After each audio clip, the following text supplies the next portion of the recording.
Actors such as Laurence Olivier and Ralph Richardson have performed at Birmingham Rep. But for the last 2.5 years, the theatre has been without a home due to a multi-million-pound development. But now, as it celebrates its centenary, the Rep is coming home. BBC Coventry and Warwickshire's Phil Upton has the story. Work on the Rep on Birmingham's Broad Street has been underway for 2 years now, and with the completion date in sight, I'm being allowed to take a look behind the scenes.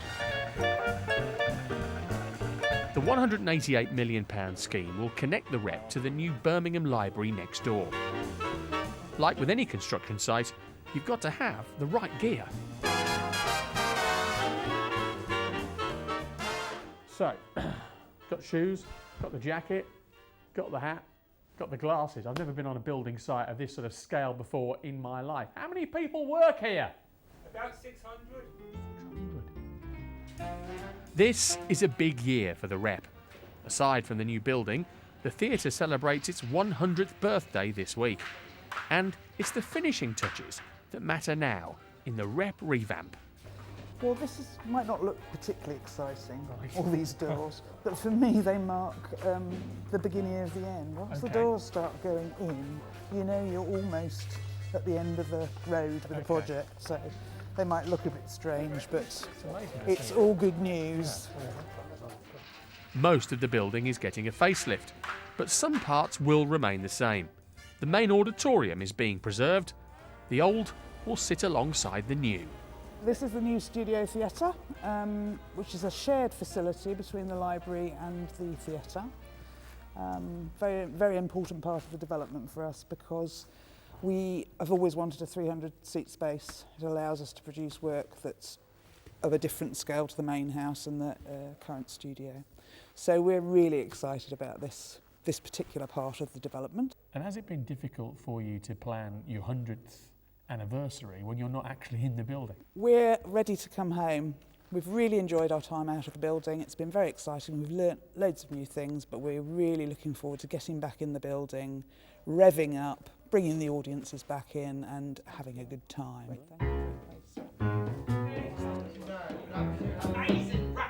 Backstage, rehearsals for the production I Was a Rat are in full flow, and the wardrobe department are working flat out, hand-finishing the ornate costumes.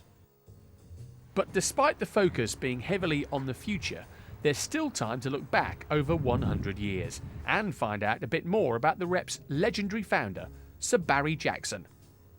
I've come to Birmingham Museum and Art Gallery to find out more. So here's the man himself, Barry Jackson. Yep. Who was he? How did he come to start the Birmingham Rep? He came from a wealthy Birmingham family which had a tradition of amateur theatricals, but he would also went to the theatre, was taken to the theatre. So he came out of a rich background. How did he come to form the Birmingham Rep? Well, I mean, it's part of a movement that gets going at the end of the 19th century into the 20th century. So it's pockets of ambitious theatre radicals, and people like Bernard Shaw are part of that, or Yeats, for example, over in Dublin, who are interested in theatre that's good for you. Barry shared his vision for great theatre with the BBC in the 1930s. Now there are two ways of telling a story. One is to repeat the same story over and over and over again. The second method is to tell different stories to the same audience. The first method of storytelling appears to me to be both tedious and dull. The second, lively and entertaining. And it is to the latter that the word repertory applies. Sir Barry clearly had a huge passion for the theatre, but it was hard work getting Brummies through the doors. The City Council took financial control in 1935, but by that stage, the Rep had cost Sir Barry tens of thousands of pounds. What would he make of the changes and the new repertory theatre as it is 100 years on? I think, on balance, he would look at what's been done and what's been achieved, and I think he would be very pleased. The large-scale building work is breathing new life into the theatre, but as little as 44 years ago, none of this was even here. We found this archive footage from 1969 of the then Lord Mayor, starting work right here on Broad Street. The theatre has come a long way since then, but this was never the Rep's original home. In fact, it all started just round the corner from here 100 years ago.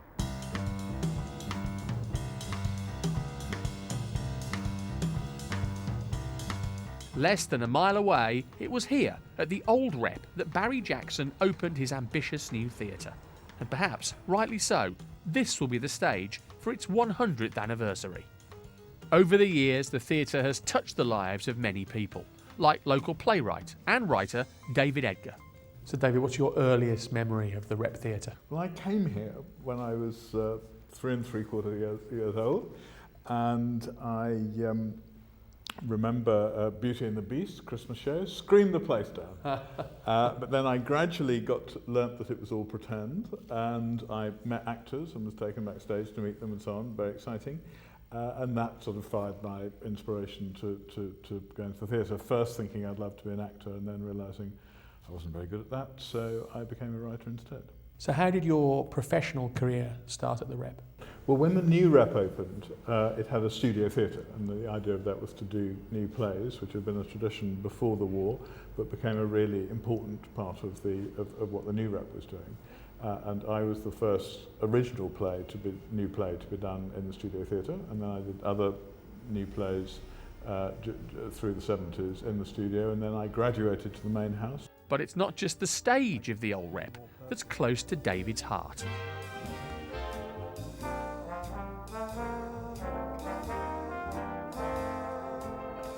And here it is. The steps. Tell Well, me about the steps. I literally owe the Birmingham Rep everything. And my parents met here. My mother was a young acting student on secondment to the theatre, and my father was an acting stage manager, and he came down those steps by family legend and said, "Joan Berman, you're late." And then they acted together here for 2 years, doing tiny parts and stage managing and walking on, doing all kinds of bits and pieces. And then the war broke out and they kept in touch and married in 1943. The Rep was a launch pad for up-and-coming actors, and Sir Laurence Olivier made his debut right here in 1926. Birmingham is so marvellous, and I remembered how marvellous they were to me when I was a kid of 18 or 19 playing at the Rep. Frightfully intelligent, warm, glowing, a marvellous audience. Sir Laurence performed at the Rep regularly over a 3-year period and left behind a memento which lay hidden for years. In 1940, during the Birmingham Blitz, the Rep's wardrobe building was destroyed. 30 years of sets and costumes were lost. As a young trainee actor, Margaret Walden was sent to clear out the flooded basement, where she made a shock discovery. I found this script that had been handwritten by Laurence Olivier, of a play that he'd been in with a very small part. And I got a thing about Laurence Olivier at the time, and I thought, oh, nobody wants that. It's a shame to throw it away. So I purloined it. I stole it, want of a better word. Aged just 16, Margaret had been snapped up to join the Rep's theatre school, an experience she would never forget. It was just like being in a perpetual sweet shop. It was absolutely lovely. I just loved every minute of it. It opened a new world to me, a different sort of world, which I've loved the theatre ever since. So, the Rep is ready to come home. And who knows, they may just unearth the next Laurence Olivier.